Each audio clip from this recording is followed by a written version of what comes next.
सवाल को बार बार करने लगता है, उसी चीज को बार बार पूछता है। छोटा बच्चा कभी कभार खुद से पेशाब पखाना कर लेता है, उसे एहसास नहीं हो पाता बिस्तर में। उसकी सफाई के लिए उसके साथ किसी की जरूरत होती है। अब हम आते हैं बचपने से, जब बड़ा हुआ जवानी में ये सारी चीजें उसकी परफेक्ट हो गई, लेकिन जैसी बुढ़ापे को पहुंचा फिर से वही हालत पर आया कि अब बूढ़ा भी दांत गिरने की वजह से हार्ड चीजें खा नहीं पाता। बूढ़े को भी नरम ग़िज़ा देनी पड़ती है।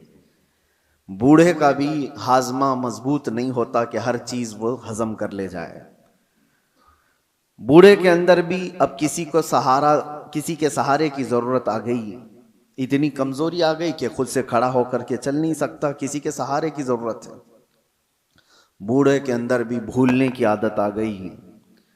बूढ़े के अंदर भी एक चीज को बार बार पूछने की आदत आ गई जो बच्चे के साथ थी। बूढ़े के अंदर फिर वो मकाम भी आ गया कुछ बूढ़ों को कि पेशाब पाखाना निकलने लगा और उनको पता भी नहीं चल पा रहा है। कंट्रोल खत्म होने लग गया जिस्म का। बिस्तर पर उनके पेशाब पखाने भी हो गए। बहुत सारे बूढ़ों के साथ ये मामला होता गया।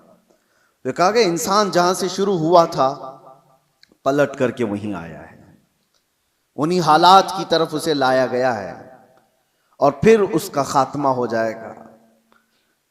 मैं ये बात इसलिए अर्ज कर रहा हूं कि गालिबन ऐसा लगता है कि दुनिया भी जिस अंदाज से शुरू हुई थी पलट करके उसी अंदाज पर आ जाएगी। आज के हालात हमें ये बता रहे हैं। अगर आज के ज़माने में किसी से कहा जाए कि दुनिया वापस अपने पहले मदार पर आ जाएगी, पहले कैफियत पर आ जाएगी, तो लोग हंसेंगे।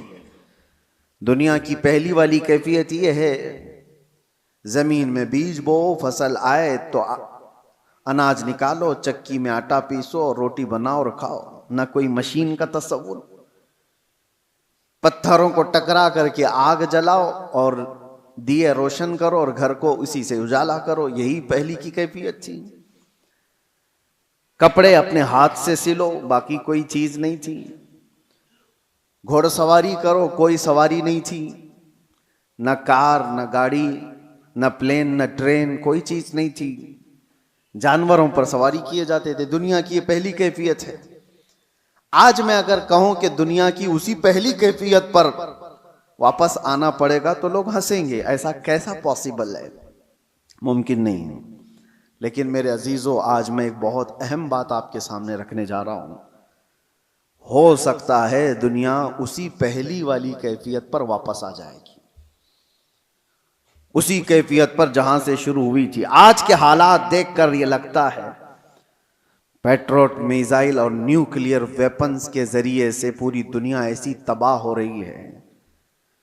ये तो अभी हथियारों का इस्तेमाल पूरा नहीं हुआ। जो हथियार ये सुपर पावर कंट्रीज बना करके बैठे हुए हैं, इनका अभी इस्तेमाल नहीं हुआ है। 1945 में जो न्यूक्लियर का इस्तेमाल हुआ था, उसका असर आज तक होता है जापान में, नागासाकी और हिरोशिमा में। आज से तकरीबन 70 साल पहले इस्तेमाल की हुई चीजों का आज भी असर है। नस्लें वहां की लंगड़ी लूली हैं। जमीन बंजर है कि कभी सब्जा नहीं उगेगा। और उस जमाने में बनाया हुआ वो न्यूक्लियर वेपन था। 70 साल के बाद तो टेक्नोलॉजी बहुत आगे बढ़ चुकी है। आज के इनके पास जो न्यूक्लियर वेपन है, जो दानिश्वर बताते हैं कि एक कंट्री ही जिसके पास न्यूक्लियर, अमेरिका हो या रशिया हो, वो 9 बार दुनिया को तबाह कर सकते हैं। पूरी दुनिया की बात कर रहा हूं। इतने हथियार वो जमा करके रखे हुए हैं। उनका तो अभी इस्तेमाल नहीं है।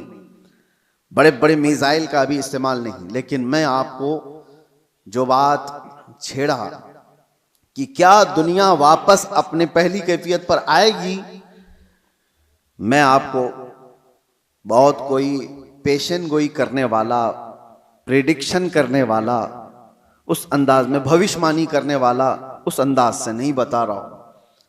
कराइन और कयास, आज एक ही एनर्जी पर आपकी रोक लगा दी जाए तो दुनिया में हमारी जिंदगी ठप पड़ सकती है। आपको पता है तेल और गैस के मामलात में आज दुनिया जूझ रही है। सिर्फ ये इंडियंस का मसला नहीं है, तकरीबन दुनिया का। और आपको अंदाज़ा होना चाहिए ये जो जंग चल रही है अमेरिका, ईरान, इजराइल के बीच में, सबको खबर है, तकरीबन आज इंटरनेट से सब लगे हुए हैं और ख़बरें लेते रहते हैं। ईरान के पास एक हुर्मुज स्ट्रेट है जिससे सारे शिप्स गुजरते हैं। दुनिया वहाँ से अपने तेल और गैस और फर्टिलाइज़र की खपत करती है, लेती है, देती है। लेकिन हैरत की बात यह है पूरी दुनिया वहाँ से जो ट्रेड करती है वो सिर्फ 25% है, 75% नहीं, 25% वहाँ से तेल दुनिया का आता है। मुझे हैरत इस बात की होती है कि ईरान ने सिर्फ 25% पर रोक लगाई तो अभी दुनिया इसकी हालत ये है। सिर्फ अभी 20-25% को रोका गया है, सप्लाई चेन रुक गई है, तो अभी से लोग पैनिक होना शुरू हो चुके हैं। ये तो अभी आपको अंदाजा नहीं, चंद दिनों के बाद जो हालात आने वाले हैं अल्लाह ही खैर करे। शायद हम लोग लॉकडाउन से भी बुरी हालत की तरफ जा सकते हैं, अल्लाह बचाए। ये तो सिर्फ 25% पर अगर किसी ने रोक लगाई है तो दुनिया पैनिक हो रही है।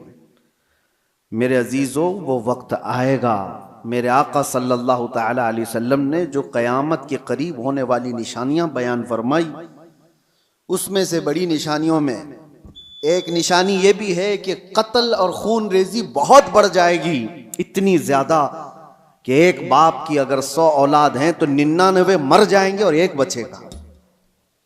कत्ल और हर्ज इतना बढ़ जाएगा, माल की कसरत हो जाएगी, ये भी हदीस पाक में है जो क़यामत की निशानियां हैं उसमें। और ये जो हालात हैं, अभी किसी ने एक हदीस भी सोशल मीडिया पर नश्र करके बहुत वायरल किया था, उस पर भी मैं आपसे गुफ्तगू करूं। एक हदीस मिलती है, इज़ा रअयतुम अमूद अहमर क़िबल अल-मशरिक़, जब ईस्ट की तरफ से, अब ये तो एरिया पूरा मिडल ईस्ट ही है, मशरिक की तरफ से तुम आग का सुतून देखो तो हुजूर फरमाते हैं फद्दखिरू ताम सनतिकुम, तो अपने 1 साल का खाना जमा कर लो। और उसमें हदीस में यह भी कहा गया है इज़ा रअयतुम उमूद अहमर उमूद नारिन अहमर, ऐसा हदीस के अल्फाज हैं, फी शहरी रमजान। हदीस में यह मिलता है कि रमजान के महीने में जब मशरिक की तरफ तुम आग उगलती हुई देखो तो अपने साल भर का खाना पानी जमा कर लो।